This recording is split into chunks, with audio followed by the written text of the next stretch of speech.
मैं ये 9 सवाल अब गिनूंगा, दोहराऊंगा और यही मांग करूंगा कि ये 9 सवालों पर प्रधानमंत्री अपनी चुप्पी तोड़े। पहला सवाल अर्थव्यवस्था से संबंधित है। हम लोग सब जानते हैं कि हमारी देश पीड़ित है महंगाई से, बढ़ती हुई बेरोजगारी से, नोटबंदी से, पहला नोटबंदी, दूसरा नोटबंदी, गलत तरीके से जीएसटी लागू होने के बाद जो एमएसएमई खत्म, और इसका पूरा और हमें देखने को मिल रहा है आर्थिक विषमताएं बढ़ती हैं, आर्थिक विषमताएं बढ़ती हैं। है क्यों है प्रधानमंत्री देश में बेरोजगारी छू रही है, क्यों अमीर हो रहे हैं और गरीब हो रहे हैं, सार्वजनिक संपत्तियों को आप क्यों मित्रों को बेच रहे हैं, आर्थिक विषमताओं क्यों बढ़ रही हैं। तो ये पहला सवाल अर्थव्यवस्था से जुड़ा हुआ है और खास तौर से बढ़ती हुई आर्थिक विषमताओं के संबंध में है। दूसरा सवाल कृषि और किसान से संबंधित है, कृषि और किसान से जुड़ा हुआ है। ऐसा क्यों है प्रधानमंत्री जी कि पिछले 9 सालों में भी किसानों की आय 2 गुनी नहीं हुई है। ये उनका वादा था, ये वादा अभी तक पूरा नहीं हो पाया।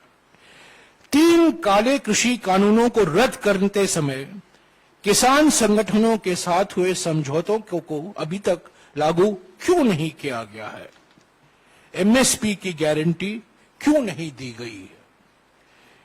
इस पर बहुत लंबी चर्चा हुई है। पहले किसान संगठनों के साथ सरकार की बातचीत हुई, संसद में भी इस पर बहस हुई, ये काले कानून पारित हुए। उसके बाद मजबूरी से प्रधानमंत्री ने इसको वापस लेना पड़ा। तब के समय कुछ बातचीत हुई किसान संगठनों के साथ और आज भी रद्द करते वक्त जो वादे किए गए थे, जो गारंटी दिए थे, आज तक वो पूरे नहीं हुए हैं। तीसरा सवाल प्रधानमंत्री से, ये तीसरा सवाल पिछले 3-4 महीने से हम कर रहे हैं। खासतौर से मित्रवादी पूंजीवाद का मिसाल जो हमें देखने को मिल रहा है, रोज कुछ ना कुछ मोडानी कहानी जो हमें उसको अखबारों में, टीवी में, मीडिया में, कई माध्यमों से हमें जानकारी मिलती रहती है। ऐसा क्यों है प्रधानमंत्री कि अडानी को फायदा पहुंचाने के लिए एलआईसी और एसबीआई में जमा जनता के खून पसीनों की कमाई को दांव पर दिया गया है। भ्रष्टाचार को खत्म करने की बात करने वाले प्रधानमंत्री इस पर जवाब क्यों नहीं देते कि अडानी की फर्जी कंपनियों में, शेल कंपनियों में, फर्जी कंपनियों में 20,000 करोड़ रुपए किसके हैं। इस पर आप जानते हैं हमने 100 सवाल, हम अडानी के हैं कौन श्रृंखला में हमने 100 सवाल पूछे हैं, उसका एक भी जवाब नहीं आया है। और अभी ये प्रचार किया जा रहा है कि सुप्रीम कोर्ट से एक क्लीन चिट मिला है। ये बिल्कुल क्लीन चिट नहीं है, ये भी साबित हो गया है। और भी सवाल उठते हैं और खास तौर से ये फर्जी कंपनियों से जुड़े हुए हैं और ये 20,000 करोड़ रुपया किसका है। चौथा सवाल भी राहुल जी ने बार बार भारत जोड़ो यात्रा के समय उठाया था, हमने भी उठाए हैं, बार बार हम उठाते रहते हैं।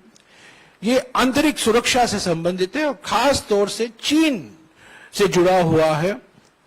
जो 19 जून 2020 को प्रधानमंत्री ने चीन को क्लीन चिट दे दी, उसके वजह से हमें परेशानी भुगतनी पड़ी है। और हमारा इस संबंध में सवाल है, ऐसा क्यों है प्रधानमंत्री जी कि चीन को लाल आंख दिखाने की बात करने वाले आप उनको 2020 में क्लीन चिट दे दी, जबकि वो आज भी हमारी जमीन पर कब्जा करके बैठा है। पांचवा सवाल, अभी आप देख रहे हैं मणिपुर में क्या हो रहा है, एक वो अभी नया मिसाल है। और भी राज्यों में ध्रुवीकरण फैलाया जा रहा है, हिंसा फैलाया जा रहा है। सामाजिक सद्भाव जो बिगड़ा है, सामाजिक सद्भावना जो बिगड़ा है, उस पर यह सवाल है। ऐसा क्यों है प्रधानमंत्री जी कि चुनावी फायदे के लिए जानबूझकर बंटवारे की राजनीति को हवा दी जा रही है और समाज में डर और माहौल बनाया जा रहा है। एक तरफ राजनीतिक विरोधियों के खिलाफ डर और धमकी, और दूसरी तरफ समाज में अलग अलग धर्म, अलग अलग जाति, अलग अलग भाषा, अलग अलग प्रांत में बंटवारे की राजनीति का उपयोग किया जा रहा है अपनी राजनीतिक मकसद के लिए।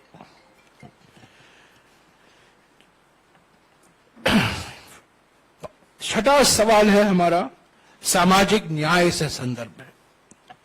ऐसा क्यों है प्रधानमंत्री जी कि महिलाओं, आप देख रहे हैं जंतर मंतर में, ऐसा क्यों है कि महिलाओं, दलितों,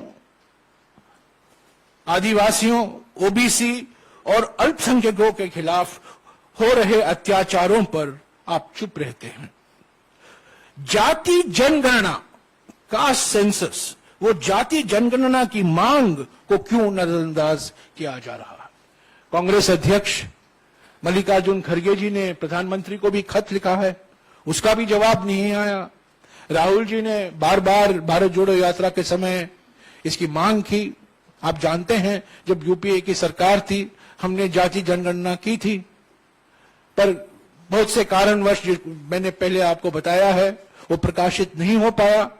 और हमारी मांग है और अनेक विपक्ष पार्टियों की मांग है कि जाति जनगणना होना जरूरी है, पर यह अभी तक इस पर प्रधानमंत्री ने कुछ कहा नहीं है। लोकतांत्रिक संस्थाएं पर अगला सवाल है।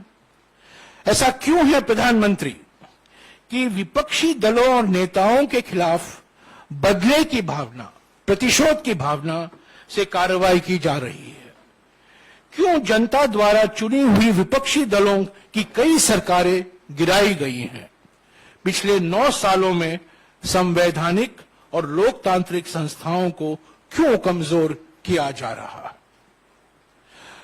8वां सवाल, जन कल्याण की योजनाएं, मिसाल के तौर से महात्मा गांधी नरेगा। ऐसा क्यों है प्रधानमंत्री कि बजट में कटौती करके मनरेगा जैसे जन कल्याण की योजनाओं को कमजोर किया गया है? गरीब, आदिवासी एवं जरूरतमंदों के सपनों को क्यों आप कुचला जा रहा है? और हमारा अंतिम सवाल, प्रधानमंत्री को हम याद दिलाना चाहते हैं, कोरोना मिसमैनेजमेंट आज हम भूल गए हैं, पर एक समय था कोरोना महामारी से सारा देश पीड़ित था। ऐसा क्यों है प्रधानमंत्री कि कोरोना के कारण और खास तौर से कोरोना मिसमैनेजमेंट के कारण, कुप्रबंध के कारण 40 लाख लोगों ने अपनी जान गंवाई।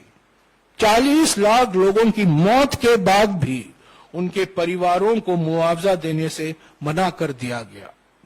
क्यों अचानक लॉकडाउन करके लाखों कामगार साथियों के घर को घर जाने के लिए मजबूर किया गया और उन्हें उनके हाल पर छोड़ दिया गया? तो साथियों, ये 9 सवाल हैं, 9 साल के 9 सवाल, भारत जोड़ो यात्रा के 9 सवाल, राहुल जी के 9 सवाल, हमारे कांग्रेस अध्यक्ष के 9 सवाल, कांग्रेस पार्टी के 9 सवाल और देश की जनता का 9 सवाल। तो ये 9 साल हैं, 9 सवाल हैं, और प्रधानमंत्री को, खास तौर से प्रधानमंत्री को चुप्पी तोड़ने की अभी वक्त आ गया है और जरूरी है।